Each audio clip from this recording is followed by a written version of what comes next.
भारत माता की भारत माता की भारत माता की।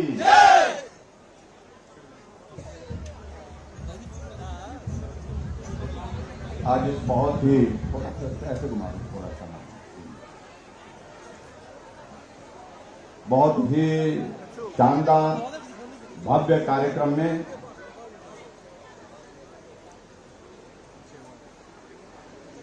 जो कांगड़ा विधानसभा क्षेत्र के अंतर्गत यहां पर आयोजित किया जा रहा है, हमारे बीच में आज के इस कार्यक्रम में हिमाचल प्रदेश सरकार में वरिष्ठ मंत्री श्रीमती सरवीन चौधरी जी, हमारे बीच में हमारे बहुत समय से बिछड़े हुए साथी जो आज हम मिलकर के इकट्ठा हुए हैं, आपके इस विधानसभा क्षेत्र के बहुत ही लोकप्रिय विधायक भाई पवन काजल जी,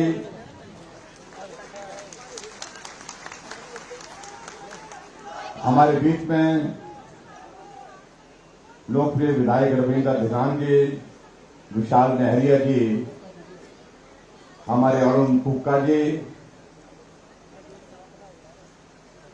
कांगड़ा सेंट्रल कोऑपरेटिव बैंक के चेयरमैन डॉक्टर राजीव भातवा जी, पार्टी के हमारे प्रदेश के महामंत्री श्री त्रिलोक कपूर जी,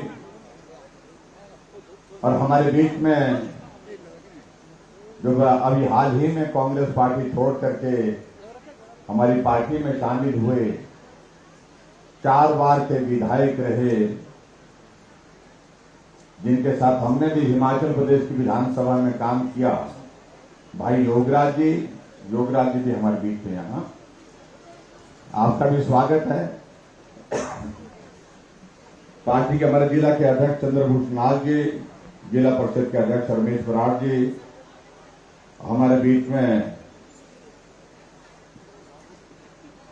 बास्केटबॉल के हमारे स्टेट के एसोसिएशन के प्रेसिडेंट मनीष शर्मा जी, हमारी पार्टी में आम आदमी पार्टी में जो चले गए थे हमारे साथी अब राकेश चौधरी जी,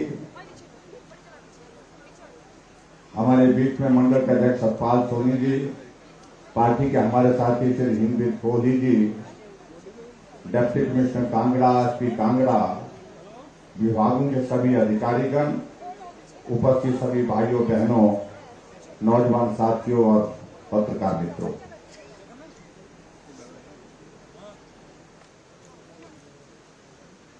माननीय विधायक रवि धीमान जी भी हमारे बीच में, मैं आज नाम उनका छूट गया, मैं क्षमा चाहूंगा।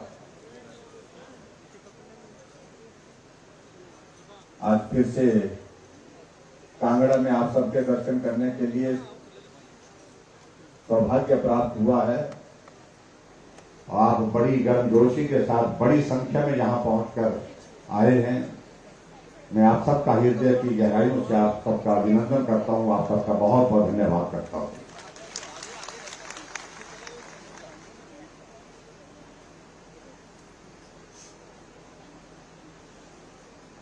अभी भाई पवन काजल जी जिक्र कर रहे थे कि हम आ गए हैं और सही जगह आ गए।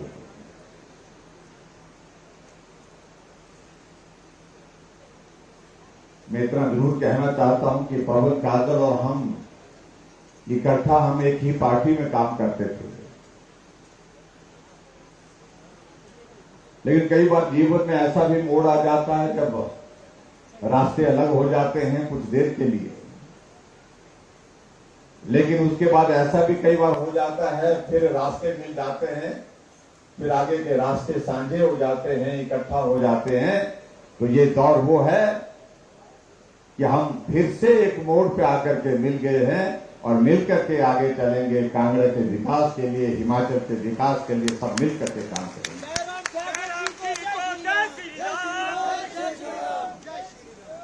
कई बार हालात ऐसे बनते हैं और बहुत सारी चीजें तो ऐसी भी होती है, कुछ आदमी के हाथ में नहीं, कुछ भाग्य में भी कुछ चीजें लिखी होती है, तो इसलिए इस बात को हमको मान करके चलना होगा। मैं भाई पवन काजल जी का अपनी पार्टी में आने के लिए आप सबकी ओर से और पार्टी के सब साथियों की ओर से अभिनंदन करता हूं, स्वागत करता हूं। जी को जय श्री राम, जय श्री राम, जय श्री राम। आज हिमाचल प्रदेश में भारतीय जनता पार्टी की सरकार है और केंद्र में भी भारतीय जनता पार्टी की सरकार है। और हमारी पार्टी आज देश की नहीं दुनिया की सबसे बड़ी पार्टी है। और हमारी पार्टी में आज हमारा ये सौभाग्य है कि दुनिया का सबसे मजबूत नेतृत्व है नरेंद्र भाई मोदी जी के रूप में।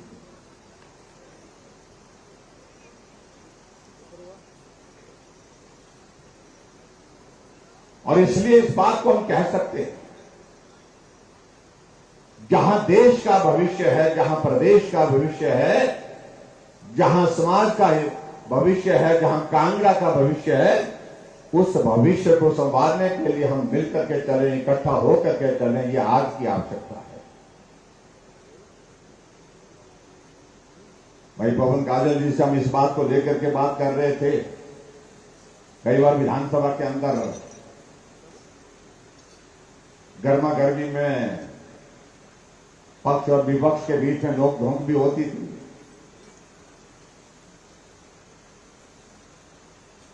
उस नोक झोंक में भी देखता था मैं कहा बाकी लोग सब अपने अपनी जगह होते थे, लेकिन कभी भी मैं इनको इस प्रकार से, क्योंकि हमारा स्वभाव भी इस तरह से देवभूमि हिमाचल प्रदेश में जो सहजता और सरलता का स्वभाव है, उसी तरह का स्वभाव इनका भी है। और इसलिए हम इनको पहचान जाते थे। हालात की वजह से वह हैं, लेकिन उसके बावजूद दिल से नहीं है। और दूसरी बात, इस बात को लेकर के समय की कमी है, नहीं तो यहां पर योगराज जी भी आपके बीच में शायद दो शब्द कहते हैं, राकेश चौधरी जी भी इस बात को लेकर के कहते हैं, लेकिन कभी आने वाले समय में फिर से देखेंगे, जब समय होगा तो बात करेंगे। दूसरी जगह तीसरी जगह बचा कुछ नहीं है। देश का भविष्य अगर कहीं है तो यही है, मजबूत नेतृत्व के साथ है, नरेंद्र भाई मोदी जी के साथ है। इस बात को लेकर इन्होंने कहा कि 100 बातें हो सकती हैं, लेकिन जब देश और समाज की बात आती है तो हमको रास्ता यही उचित लगता है, इसी रास्ते पर हमको चलना चाहिए, इसी रास्ते पर बढ़कर के हमको आगे काम करने के लिए निकलना चाहिए। भाई और बहनों, में आप सबके बीच में ऐसे हालात में पहली बार यहां कांगड़ा आना हुआ, कार्यक्रम भी हुए, लेकिन इस बदले हुए हालात में पहली बार आना हुआ। और इस बदले हुए हालात में मैं इतना जरूर कहना चाहता हूं कि मैं एक तस्वीर देख रहा हूं कि जिसमें कांगड़ा का अच्छा होते हुए देख रहा हूं, कांगड़ा का भला होते देख रहा हूं। और इस बात की गारंटी मैं भी देता हूं, मां ब्रजेश्वरी माता का हम पर आशीर्वाद रहे, मां चामुंडा का हम पर आशीर्वाद रहे, मां ज्वाला जी का हम पर आशीर्वाद बना रहे। आओ हम मिलकर के अपने समाज के लिए, अपने कांगड़ा के लोगों के लिए मिलकर के काम करेंगे, और जो भी इसमें बेहतर किया जा सकता है उस काम को करने की हम कोशिश करेंगे। अभी हमने हिमाचल प्रदेश में कुछ कार्यक्रमों के आयोजन किए हैं, उस कार्यक्रम के सिलसिले में आज आप सबके बीच में हमने एक बात कही कि देश की आजादी के 75 वर्ष बीत गए, और देश की आजादी के 75 वर्ष बीतने के पश्चात हमारे देश के यशस्वी प्रधानमंत्री नरेंद्र मोदी जी ने कहा कि इसको हमको बड़े जश्न के साथ, जोश के साथ मनाना चाहिए। हमारे देश की स्वतंत्रता की आयु 75 वर्ष हो गई, आओ हम इसको अमृत महोत्सव के रूप में मनाते हैं। अलग अलग विभागों के माध्यम से कार्यक्रम तय किए गए, और आजकल वो कार्यक्रमों की श्रृंखला पूरे देश भर में चल रही है। कई लोग प्रश्न करते हैं, यह अमृत महोत्सव का क्या मतलब है? आदमी तो जब हर साल उसकी उम्र बढ़ती है तो जन्मदिन मनाते हैं, तो जन्मदिन में केक काटते हैं, हैप्पी बर्थडे टू यू, ये कहा जाता है। लेकिन कभी तो ऐसा भी अवसर आना चाहिए कि देश का जन्मदिन जो है एक तरह का हो रहा है, तो उस जश्न को, देश की स्वतंत्रता का अवसर आया है, तो उसको भी हमको उसी तरह उत्साह के साथ, जोश के साथ, उत्साह के साथ जो है उत्सव के रूप में मनाना चाहिए। जब हमारी इस सिलसिले में सारे मुख्यमंत्री की बैठक प्रधानमंत्री जी ने बुलाई और देश भर की एक बहुत बड़ी कमेटी कॉन्स्टिट्यूट की गई, जब ये प्रस्तावना उस पर रखी गई कि देश आने वाले समय में इतिहास में इन चीजों को याद रखेगा कि कौन आदमी ने क्या कंट्रीब्यूशन किया है, किस तरह से इस देश की आजादी के इस अवसर को मनाया गया है। और 75 वर्ष की आयु देश की आजादी की हो गई, इसलिए हम चाहते हैं कि इस आयोजन को बड़ा रूप दिया जाए। और मुझे इस बात की खुशी है कि देश भर के सभी पार्टी के मुख्यमंत्रियों ने इसमें सहयोग के लिए आग्रह किया कि हम भी अपना सहयोग उसमें करेंगे। और अभी आपने देखा होगा 15 अगस्त को प्रधानमंत्री जी ने एक निवेदन किया कि मैं चाहता हूं कि देश का हर घर इस आजादी के उत्सव में इसका हिस्सा बने, इस उत्सव का हिस्सा बने। और उन्होंने एक आवाज दी, एक अपील की कि आओ हम एक बात तय करते हैं, इस बार 15 अगस्त को हम हर घर में झंडा लगाएंगे, हर घर तिरंगा, घर घर तिरंगा, ये एक आह्वान किया और पूरा देश निकल आया। आज हम देखते हैं एक कोने से दूसरे कोने तक देखते हैं, चाहे चाय वाले की छोटी दुकान है, चाहे समोसे वाले की छोटी दुकान है, चाहे टायर वाले की दुकान है, लेकिन छोटे सी दुकान पर भी झंडा लगा हुआ, तिरंगा झंडा लगा हुआ है। पूरा देश उसमें आगे बढ़कर के उस समारोह का हिस्सा बना। और उसी प्रकार भाई और बहनों, आज अगर हम हिमाचल प्रदेश में अगर हम पिछला इतिहास देखें तो हिमाचल प्रदेश के गठन के भी, हिमाचल प्रदेश के बनने के पश्चात हमारे हिमाचल प्रदेश की आयु भी 75 वर्ष हुई है। हम अधिकारियों के साथ बैठे, पार्टी के सब साथियों के साथ बैठे, हम चाहते थे बड़े कार्यक्रम करें, लेकिन सबका कहना है कि अब चुनाव का दौर है, चुनाव के दिनों में बहुत सारे आयोजन करना संभव नहीं। इसलिए तय किया कि हम एक कार्यक्रम करेंगे और एक कार्यक्रम ये करेंगे जो आज से पहले इस हिमाचल प्रदेश में किसी ने नहीं किया। वो कार्यक्रम ये करेंगे कि किसी व्यक्ति विशेष को हिमाचल की इस गौरवमयी यात्रा का श्रेय देने के बजाय हिमाचल प्रदेश के मेहनतकश लोगों को ये श्रेय देने के लिए लोगों के बीच में जाएंगे। और आज उसी के तहत में कांगड़ा विधानसभा क्षेत्र में आपके बीच में यहां हूं, क्योंकि हिमाचल प्रदेश की इस यात्रा में आप सब भाई बहनों का बहुत बड़ा योगदान रहा है। इसके लिए मैं आभार व्यक्त करने के लिए व्यक्तिगत रूप से आपके इस कार्यक्रम का हिस्सा बनकर के यहां आपके बीच में आया।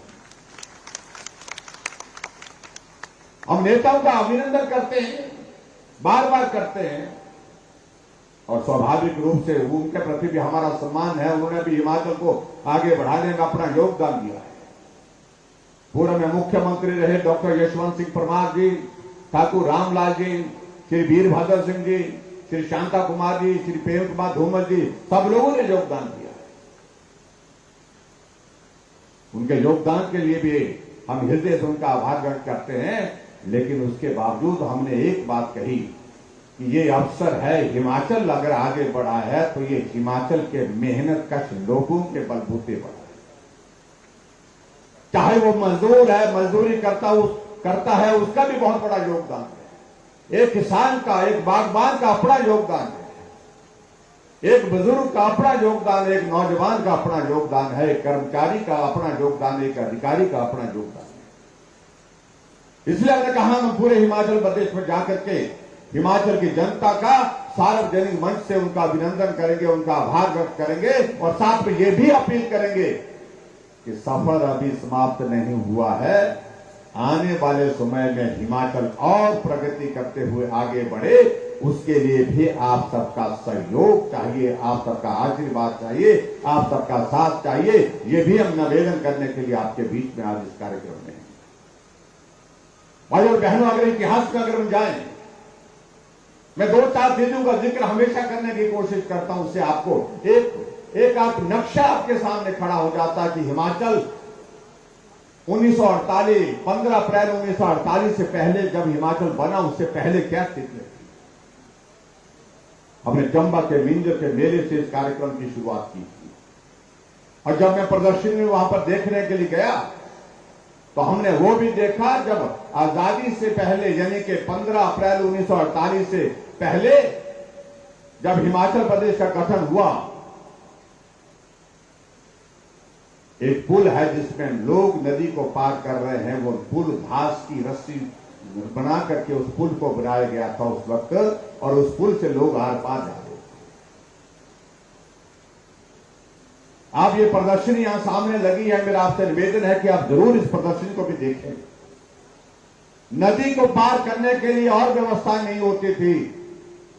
भैंस की खाल में हवा भर के उसका सहारा लेकर के नदी को पार किया जाता था।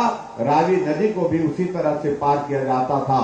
जब हमने इस बात का प्रश्न उनसे पूछा, अगर नदी पार करते करते अगर हाथ से वो भैंस की खाल जो है वो उसको छूट गई तो क्या होता था, तो कहते थे कि क्या होता था उसके बाद, तो वही होता था जो होना होता है कि जिंदगी समाप्त हो जाती है। ऐसे कठिन दौर थे। जब हिमाचल प्रदेश का गठन हुआ उस वक्त हिमाचल प्रदेश की हमारी लिटरेसी रेट जो है 4.8% थी, और आज हिमाचल प्रदेश की लिटरेसी रेट केरल के बराबर की है। चाहे वो उसको हम 2011 की जनगणना के हिसाब से अगर हम देखें तो 83% है, लेकिन आज के इसके हिसाब से देखें तो 90% से ज्यादा हमारी जो है लिटरेसी रेट है, साक्षरता दर है। और महिलाओं के बीच में तो और भी खराब स्थिति थी उस वक्त। मात्र 2% है महिलाओं की साक्षरता, जिनके 100 में से सिर्फ 2 महिला पढ़ी होती थी। ये परिस्थिति थी।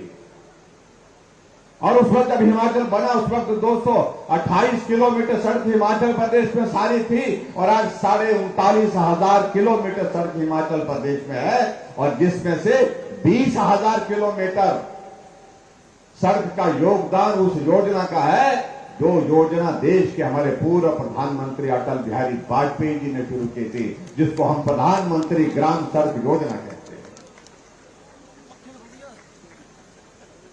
मुझे अच्छी तरह से याद है जब अटल जी ने इस योजना को शुरू किया तो उस वक्त उन्होंने अपनी भावना व्यक्त की थी। उन्होंने कहा था मैं गांव में भी जाता हूं, शहर में भी जाता हूं। शहर साधन संपन्न हो गया, खुली सड़कें बन गई, बड़ी बड़ी गाड़ियां आती जाती दिखती हैं, लेकिन उसके बावजूद जब गांव जाता हूं तो गांव के लोगों के पीठ का बोझ हम अभी तक नहीं उतार पाए। मैं देखता हूं गांव का आदमी अगर चढ़ रहा है, पहाड़ चढ़ रहा है, तो पहाड़ चढ़ती बार भी उसके पीठ में बोझ है। अगर पहाड़ उतर रहा है तो पहाड़ उतरते वक्त भी उसकी पीठ में बोझ है। ये बोझ उसकी पीठ से उतारना पड़ेगा, और इसके लिए प्रदेश के पास साधन नहीं, पैसा नहीं हो सकता। इसलिए मैं केंद्र से 60,000 करोड़ रुपए की लागत से प्रधानमंत्री ग्राम सड़क योजना की शुरुआत कर रहा हूं। उन गांव के लोगों के पीठ का बोझ को उतारने का मेरा मकसद है, मेरा स्वप्न है। और उनने भावना व्यक्त करते हुए कहा था, मैं कई बार महसूस करता हूं कि देश कहां पहुंच गया, लेकिन गांव के लोगों का पीठ का अगर बोझ नहीं उतरा तो हमारे लिए इससे दुर्भाग्यपूर्ण स्थिति कोई और हो नहीं सकती। आज मेरे हिमाचल प्रदेश में गांव गांव में सड़कें, हर मोड़ पर लिखा पीएमजीएसवाई पीएमजीएसवाई।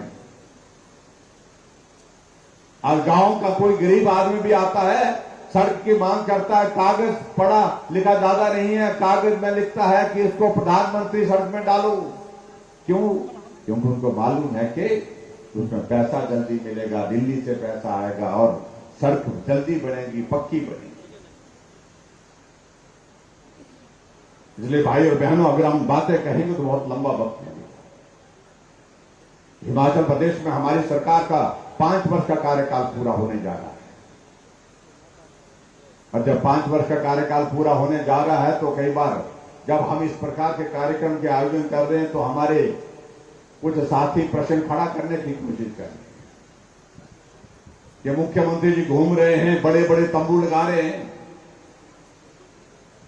हमने कहा कि भाई हम अब क्या करें, हमारा तंबू तो दिल्ली में भी लगा हुआ है, हमारा तंबू तो हिमाचल में भी गड़ा हुआ है, तुम्हारा उखड़ गया तो क्या करें। उसका हमारे पास कोई इलाज नहीं है, क्योंकि उनका तो दिल्ली में भी उखड़ गया और प्रदेश में भी उखड़ गया और लगने की संभावना भी नहीं है। लेकिन गुमराह करने की कोशिशें हो रही है। और कई बार मैं इस बात को देखता हूं, हैरान भी होता हूं। आजकल वो पार्टी जो है वो निकली हुई है हिमाचल प्रदेश में, हम गारंटी दे रहे हैं, जिनकी अपनी ही गारंटी नहीं है वो गारंटी दे रहे हैं। और गारंटी क्या क्या दे रहे हैं? हमने हिमाचल प्रदेश में महिलाओं के लिए आने जाने का किराया आधा कर दिया। इसलिए किया कि आबादी का आधा हिस्सा महिलाओं का है। महिलाओं सिर्फ घर में नहीं, घर से बाहर भी काम करने के लिए निकलती हैं। कोई छोटी मोटी दुकान करती हैं, अपना रोजगार के लिए जाती हैं, अपने नौकरी पेशे के लिए जाती हैं, बाजार से सामान लेने के लिए जाती हैं। आने जाने में किराया बहुत खर्च होता है। इसलिए हमने कहा मदद का रास्ता निकालना चाहिए। तय किया हमने, जुलाई महीने से हमारी माताओं बहनों को अगर जाना आना हो तो आधे किराए पर आना जाना होगा। आधा किराया हमने माफ किया। तो हमारे कांग्रेस के मित्रों ने कहा वाह बोलते मुफ्तखोर बना दिया। और मैं उन मित्रों को कहना चाहता हूं कि महिलाओं के सम्मान को जब ठेस पहुंचाओगे तो बहुत बड़ा नुकसान करोगे। हमने मुफ्त की बात नहीं कही, हमने सिर्फ एक बात कही, हमने कहा राहत देनी चाहिए, मदद करनी चाहिए। इसलिए हमने आधे किराए के लिए मदद की है, मुफ्त नहीं किया है। उनको इस बात को समझना होगा। और इसी तरह से हमने हिमाचल प्रदेश में एक और निर्णय किया। हम गांव में रहते हैं, हमारी सरकार ने 8.5 लाख नलके घर घर में लगाए हिमाचल प्रदेश में पीने के पानी में। 7 लाख 7.5 लाख आज से पहले लगे हुए थे जब से हिमाचल बना है, और 8.5 लाख हमने 3 सालों में लगाए। सिर्फ 3 सालों में। जब नलके से किराए लेने की बात आई, हमने अधिकारियों को पूछा, हमने कहा कितना किराया आता है? कि साहब बोलते किराया तो बहुत कम आता है। हमने कहा कितना आता है? बोलते जी कुल 31 करोड़ रुपए आता है। हमने कहा 70 लाख की आबादी में मात्र 71 करोड़ रुपए आता है। तो अधिकारी कहने लगे साहब क्या करना, कुछ लोग देते नहीं। तो हमने कहा फिर जो देते नहीं है वो कौन लोग हैं? कहा कि वो तो उनमें से ऐसे भी लोग हैं, कुछ तो गरीब भी होंगे, लेकिन कुछ लोग ऐसे हैं दे सकते हैं लेकिन देंगे नहीं। हमने कहा जब आधे लोग देते नहीं हैं तो बाकी लोगों से, गरीब लोगों से लेते क्यों हैं? हमने तय किया कि ये ऐसा नहीं हो सकता कि किसी को किराया देना है किसी को नहीं देना है, ये उनके ऊपर नहीं छोड़ा जा सकता है। हमने कहा कोई बात नहीं, पानी देना पुण्य का कार्य है और इस पुण्य के कार्य को देवभूमि हिमाचल प्रदेश में हम बिना पैसे के करेंगे। हमने कहा कोई भी पैसा नल का नहीं लिया जाएगा हिमाचल प्रदेश के सभी गांव। हमने कहा कांग्रेस के मित्रों को भी कहा तुम भी मौज करो भाई, तुमको भी हम पानी पिला रहे हैं। उनको तो पिला ही रहे हैं, वो हमारे पानी से बहुत परेशान होते हैं। और उसी तरह से आगे बढ़कर के हमने एक और निर्णय किया। हिमाचल प्रदेश में एक गरीब आदमी कितनी बिजली खर्च करता है, मैंने इसका थोड़ा आंकड़ा मंगवाया। बड़ी चौंकाने वाली बातें थी, हैरान करने वाली बातें थी उसमें।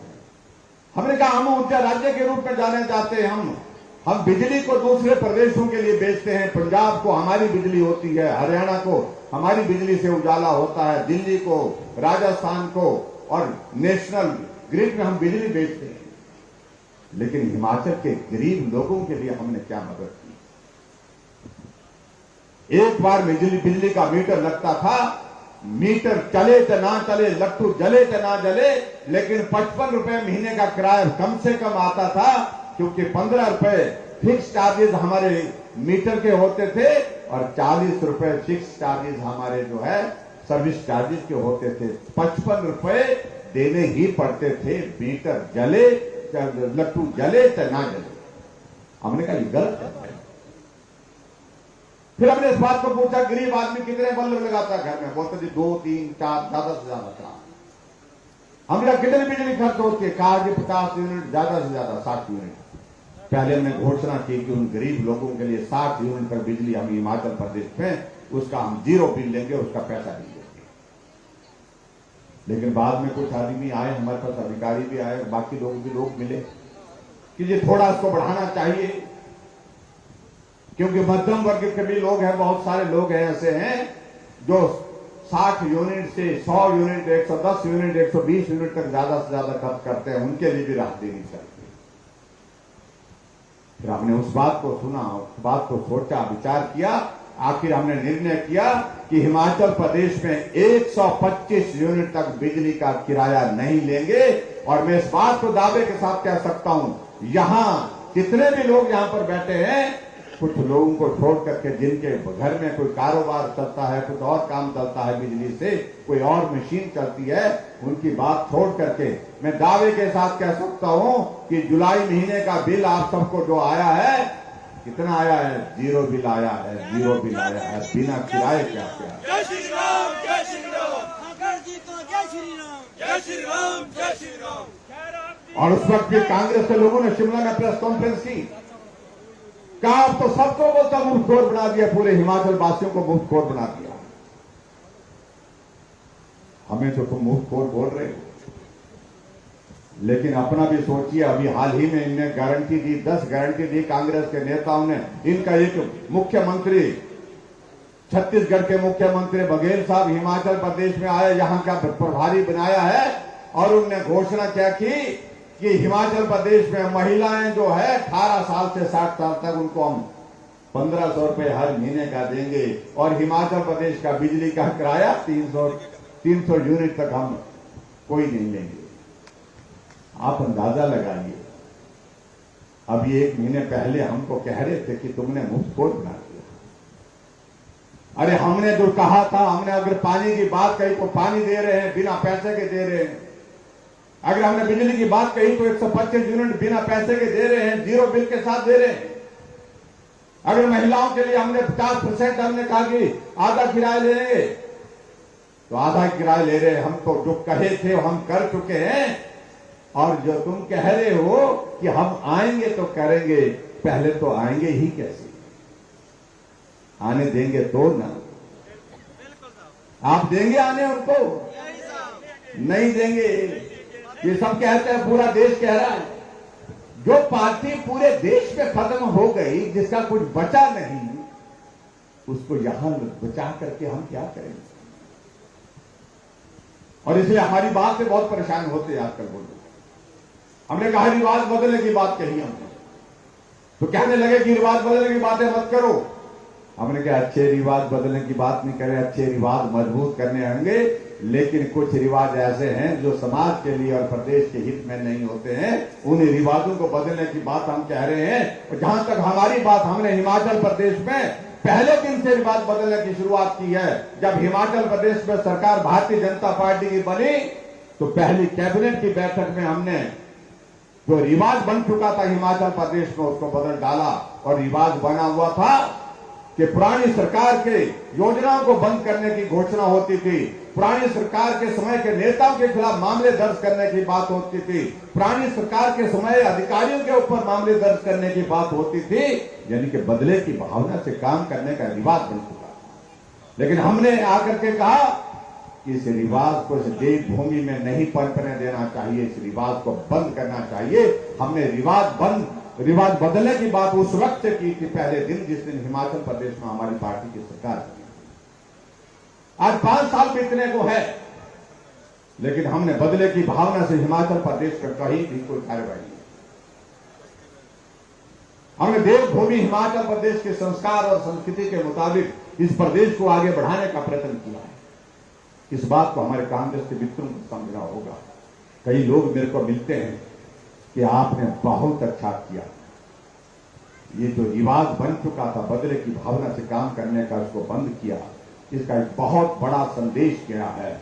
और ये बड़े बड़े लोग खासतौर से आजकल कुछ बात कहते हैं, जब हम रिवाज बदलने की बात कहते हैं तो कुछ लोगों को याद आ गया कि बड़े बड़े लोग नहीं कर पाए।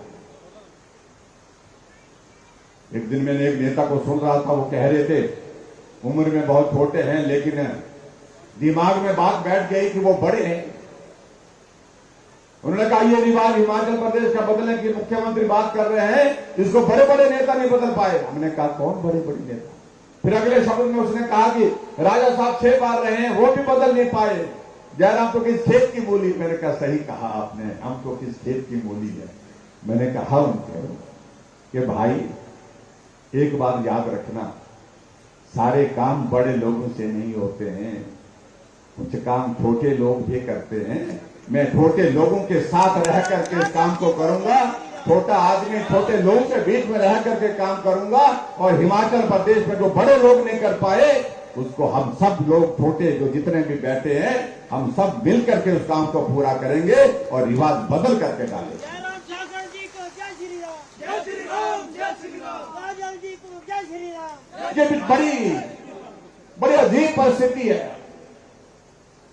कुछ लोगों को ये कहने में, अपने आप को कहने में कि हम बड़े लोग हैं, वो बड़े लोग, मेरा तो मानना यह है कि लोग तो लोग होते हैं, ना बड़ा होता ना छोटा होता है। अटल जी कविता में, अपनी कविता में लिखा है, आदमी ना बड़ा होता है, आदमी ना छोटा होता है, आदमी सिर्फ आदमी होता है।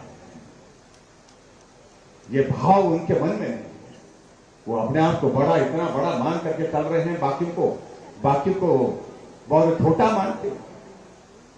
लेकिन मुझे इस बात को लेकर के बहुत बड़ा संतोष है कि छोटे आदमी को छोटे लोगों के बीच में रह करके काम करने का अवसर प्राप्त हुआ है।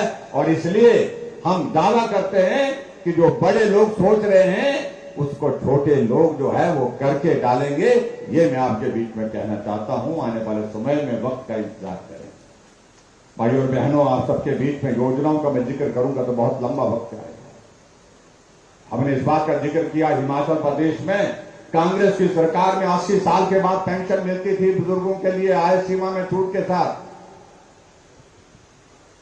80 साल का मतलब ये होता था, उनका तरीका जबरदस्त होता है, वो बड़े टेक्निकल आदमी है। ये 80 साल जब उम्र होगी तो भाषण देते थे, भाइयों और बहनों 80 साल के ऊपर हम सबको पेंशन लगा देंगे, आय सीमा में छूट देकर के आपको पेंशन का प्रावधान करेंगे। क्योंकि उनको मालूम है कि 80 साल के बाद बहुत सारे तो निकल जाएंगे, जब मांगने वाले ही नहीं रहेंगे तो बोलने में क्या हर्ज पड़ता है। लेकिन हमने पहली कैबिनेट की बैठक में यह निर्णय किया कि 70 साल के ऊपर सभी बुजुर्गों के लिए पेंशन का प्रावधान, और अभी हमने बजट में यह प्रावधान किया 70 नहीं 60 साल से ऊपर के सभी बुजुर्गों के लिए पेंशन का प्रावधान हमने करने की घोषणा की। हम पेंशन, वो हिमाचल प्रदेश में 4 लाख लोगों को पेंशन देते थे और हम हिमाचल प्रदेश में 7.5 लाख लोगों को पेंशन देते थे। वो 400 करोड़ रुपए खर्च करते थे पेंशन पर, हम 1300 करोड़ रुपए खर्च कर रहे हैं। क्योंकि वो बहुत बड़े थे और हम बहुत छोटे हैं, इसलिए छोटे लोगों के लिए ज्यादा करना ये हमारा जिम्मा है, ये हमारी जिम्मेवारी, हम उसका निर्वहन करेंगे। हिमाचल प्रदेश में बुजुर्गों के लिए पेंशन के प्रावधान के बाद गरीब लोगों के इलाज के लिए कोई योजना नहीं थी। जो बड़े लोग थे बार बार सत्ता में रहे, उनको कभी ख्याल नहीं आया कि गरीब लोगों के लिए हमको सोचना चाहिए, कोई गरीब बीमार हो जाए उसका इलाज कैसे होगा। हमारी सरकार ने सोचा, आयुष्मान भारत के अंतर्गत आदरणीय प्रधानमंत्री नरेंद्र मोदी जी ने पूरे देश के लिए योजना चलाई, 5 लाख रुपए का हेल्थ कवर दिया और हिमाचल प्रदेश का भी बहुत बड़ा वर्ग उसमें कवर हुआ। लेकिन बहुत सारे लोग उसमें कवर नहीं हो पा रहे थे, उनके लिए हिमाचल प्रदेश में हमने अपनी योजना चलाई जिसको हमने हिम केयर कहा। और उस हिम केयर के तहत हम हिमाचल प्रदेश में अभी तक 3.5 लाख के करीब लोगों का मुफ्त में इलाज करके उनको स्वस्थ करके घर भेजने में सफल हुए। क्योंकि बड़े आदमी की सोच का विषय नहीं बन पाया कि गरीब आदमी बीमार होगा उसका इलाज कैसे होगा। और ये छोटे आदमी समझ सकता है, छोटा आदमी इस बात को समझ सकता है। और इसलिए छोटा आदमी मैं हूं, हमारी समझ में ये एकदम आ गया कि गरीब लोगों का इलाज के लिए हमको प्रावधान करना है। और इसी तरह से आगे बढ़कर के हमने ऐसे लोग जो बिस्तर पर पड़े हैं, अपना काम खुद नहीं कर सकते हैं, कोई बीमारी ऐसी लग गई, हमने कहा जो ऐसे लोग हैं उनके लिए अलग से सोचना चाहिए। 20,000 लोग हिमाचल प्रदेश में ऐसे हैं जो लोग जिंदा हैं लेकिन बिस्तर पर हैं, अपने आप पानी का गिलास भी नहीं उठा सकते हैं। कुछ स्थिति तो ये है। किसी को ब्रेन हेमरेज हुआ है, किसी की स्पाइनल कॉर्ड चले गई है, किसी को कैंसर की स्टेज 3 स्टेज 4 में है, किसी की किडनी जो है वो किडनी फेल हो गई है।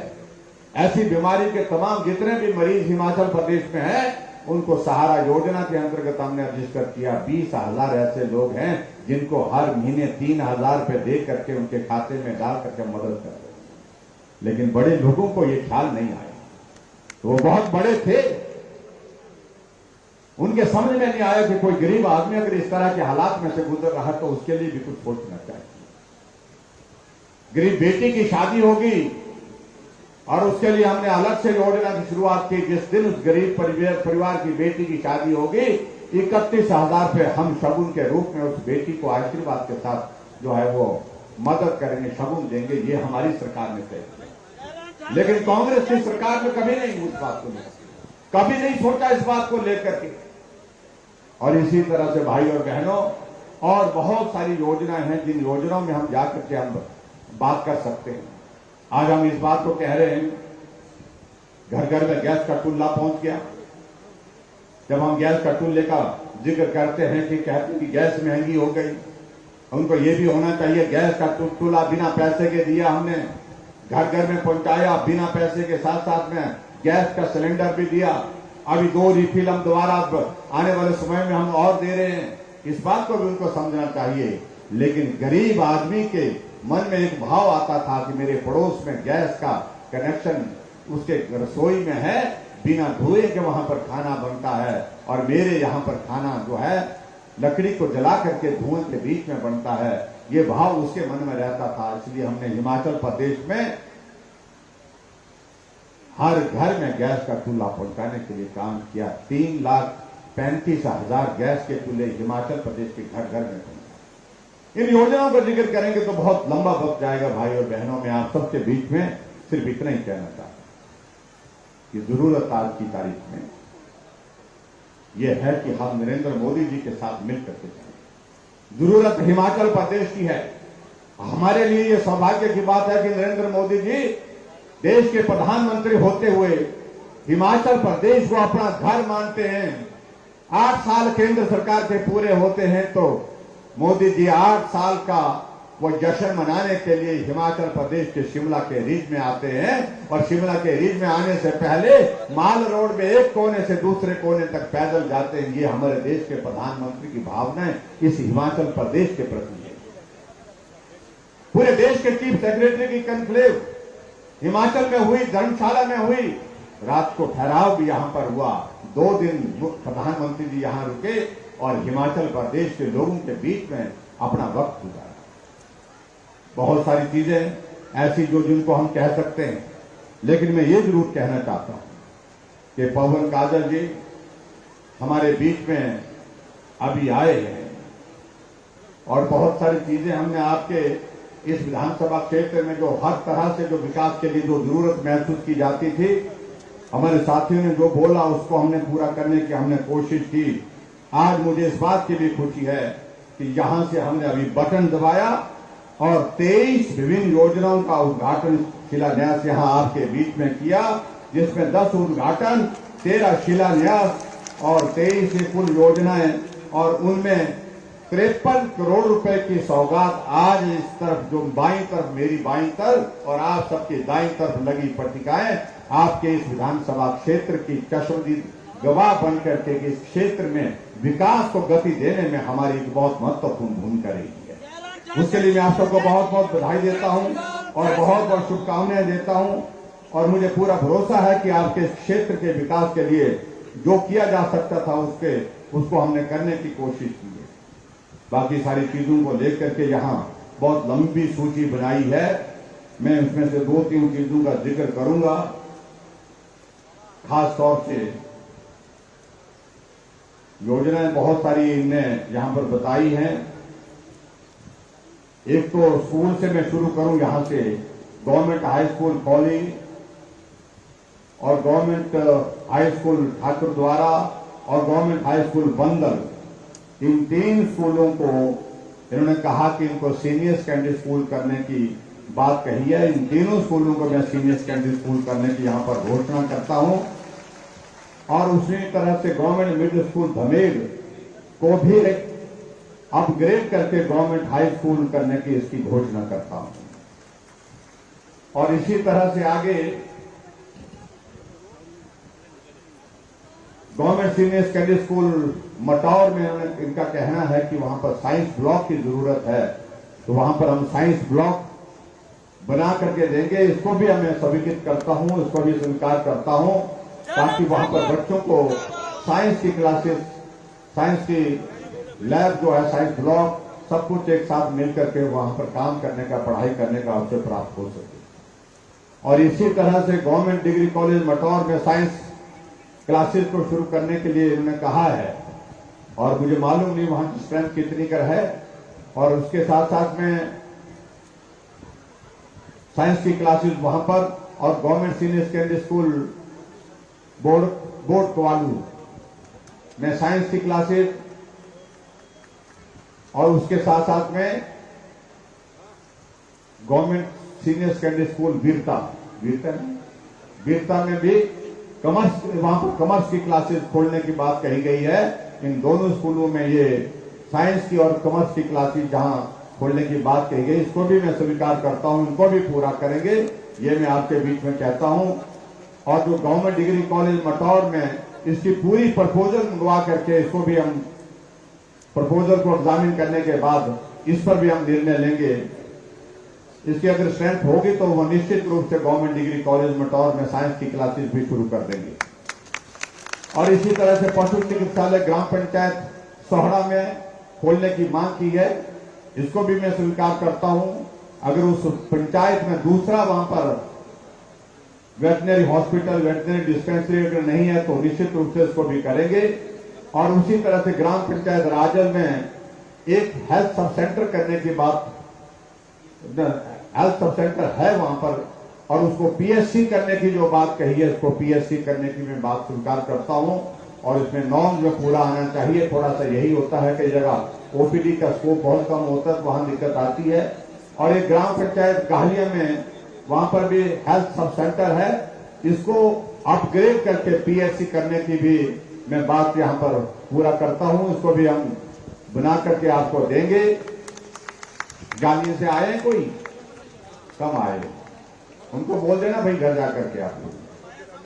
अच्छा, ग्राम पंचायत तकीपुर में पीएचसी वहां पर है ऑलरेडी, उसको सीएचसी का दर्जा देने की बात कही है, इसको सीएचसी बना करके देंगे, ये भी मैं कहना चाहता हूं। और उसके बाद एक चीज को लेकर के एक रानीताल में कहा गया है कि प्राइमरी हेल्थ सेंटर खोलने की बात कही गई है। अगर प्राइमरी हेल्थ सेंटर वहां पर नजदीक नहीं होगा, दूर है, तो इसको भी हम स्वीकार करेंगे, इसको भी बना करके देंगे। एक इसके लिए जो बात कही गई कि रानीताल में एक सब तहसील की बात कही गई है, इसकी प्रपोजल पटवार सर्कल के हिसाब से आएगी हमारे पास, और वो प्रपोजल बताया है कि भेजी है। और पटवार सर्कल मालूम नहीं इसमें कितने आ रहे हैं, जो भी पॉपुलेशन और पटवार सर्कल की जो भी क्राइटेरिया है उसको उसके अंदर आना चाहिए, तो उसको निश्चित रूप से आया। इसकी प्रपोजल जैसे भी है उसको हम उस तरह से एग्जामिन करके उसको भी पूरा करने की दिशा में आगे बढ़ेंगे, ये मैं आपके बीच में कहना चाहता हूं। एक जो महत्वपूर्ण जो बात कही है कांगड़ा में एक और बात कही है, जो कांगड़ा में खास तौर से जो सिविल हॉस्पिटल है, सिविल हॉस्पिटल 50 बिस्तर का यहां पर अभी एट प्रेजेंट है। हालांकि यहां धर्मशाला दूसरा हॉस्पिटल है, शायद वो 300 बेड का है। और यहां इनका कहना यह है कि इस सिविल हॉस्पिटल की बेड कैपेसिटी को बढ़ाने की जरूरत है, क्योंकि यहां पर बहुत ज्यादा रश रहता है। और कांगड़ा के इस हॉस्पिटल की बेड स्ट्रेंथ को इंक्रीज करके इन्होंने 200 के लिए कहा है, जैसे जनरली क्या होता है 50 से अगर हम बढ़ाते हैं तो 100 करते हैं, और 100 तो पीछे कहा कि इंप्लीमेंट नहीं हुआ, लेकिन उनने घोषणा की थी पीछे वालों ने, लेकिन हम उसको पूरी तरह से इंप्लीमेंट करेंगे। जो पॉपुलेशन और इसके हिसाब से जो क्राइटेरिया इसमें आएगा उसके हिसाब से इसको हम आगे पूरा करेंगे। और मैं इतना जरूर कहना चाहता हूं 100 तो करेंगे ही करेंगे। अगर पॉपुलेशन की इसकी बात आती है तो क्राइटेरिया में फिट होना चाहिए, तो इसको 200 बेड करने की भी जरूरत रहेगी तो वो भी करेंगे। जय श्री राम, जय श्री राम। ठाकुर जी को जय श्री राम, जय श्री राम, जय श्री राम। ITI आपके यहाँ पर आईटी तो है, एक ITI खोलने की बात यहाँ पर कही है बड़ियाड़ा में, और इसको भी मैं, ये जो ITI है और इसको भी हमें खोलने की घोषणा करता हूं, क्योंकि ITI तो हमारे टेक्निकल बच्चों को एजुकेशन देना जरूरी है। और अब अंत में एक चीज को लेकर के मैं ये बात कहना चाह रहा हूं कि जल शक्ति विभाग का इनका कहना है कि यहाँ पर इनका डिवीजन दूसरे विधानसभा क्षेत्र में पड़ता है। हालांकि शाहपुर बहुत नजदीक है, आपके कांगड़ा के नजदीक धर्मशाला भी है और सब कुछ नजदीक है, सभी जगह खुल गए। बोलते मेरे यहाँ नहीं खुला, तो आप हमारे यहाँ पर देर से आए ना, इसलिए देर हो गई थोड़ी। लेकिन जब आए हैं तो हम इनकी इस मांग को, खासतौर से इस मांग को, क्योंकि पहले नंबर पर डाला है, इसको भी मैं स्वीकार करता हूँ। IPH का जो जल शक्ति विभाग का एक डिवीजन आपको यहाँ पर देंगे, ये भी मैं आपके बीच में कहना चाहता हूँ। और बाकी उन्होंने कुछ सड़कों का जिक्र किया है, कुछ और चीजों का जिक्र किया है। जो भी लिस्ट दी है हमने, उस लिस्ट के मुताबिक हम सारी चीजों को करने की हम कोशिश करेंगे, ये मैं आपके बीच में कहना चाहता हूं। और बाकी एक दो चीजों को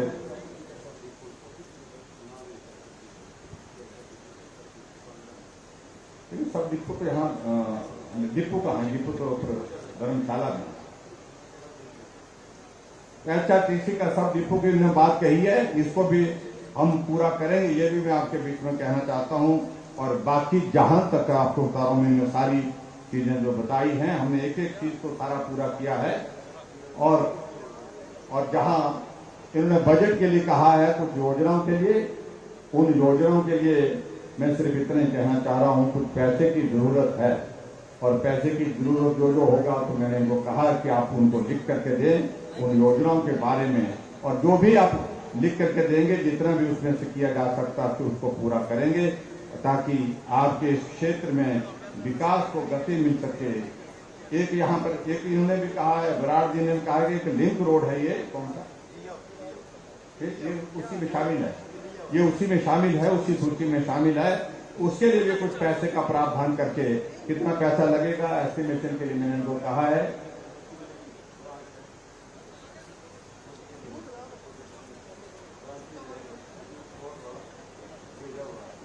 बाकी सारी चीजें मैं इतना ही कहना चाह रहा हूं, हम एक एक चीज को लेकर के बहुत डिटेल में जाएंगे। विधायक जी और मंच पर बैठे सभी नेताओं के साथ हम बैठेंगे, बैठ करके जो भी इनके प्रस्ताव है उनको एक एक को जो किया जा सकता है उसको पूरा करेंगे। आप सबसे मेरा यही निवेदन है। अब पवन जी हमारे साथ आ गए हैं, तो आने वाले समय में विधानसभा के चुनाव में जब आप सब लोग हम लोग जाएंगे तो इनकी जीत का जश्न इस कार्यक्रम से भी बड़ा होना चाहिए, बड़ा जश्न होना चाहिए, और बड़े अंतर के साथ जिता करके इनको भेजें। पिछले तमाम रिकॉर्ड तोड़ करके आप इनको हिमाचल प्रदेश की विधानसभा के अंदर भेजें, ताकि हम नरेंद्र भाई मोदी जी को मजबूत कर सके दिल्ली में, और हिमाचल में भारतीय जनता पार्टी की सरकार बन सके। और रिवाज बदलने की जो बात कही है, तो रिवाज बदलने की शुरुआत हो चुकी है, और आप कांगड़ा वालों ने बहुत बेहतरीन शुरुआत की है, उसके लिए मैं आप सबको बहुत बहुत बधाई देता हूं। और आप आने वाले समय में आपके क्षेत्र के विकास के लिए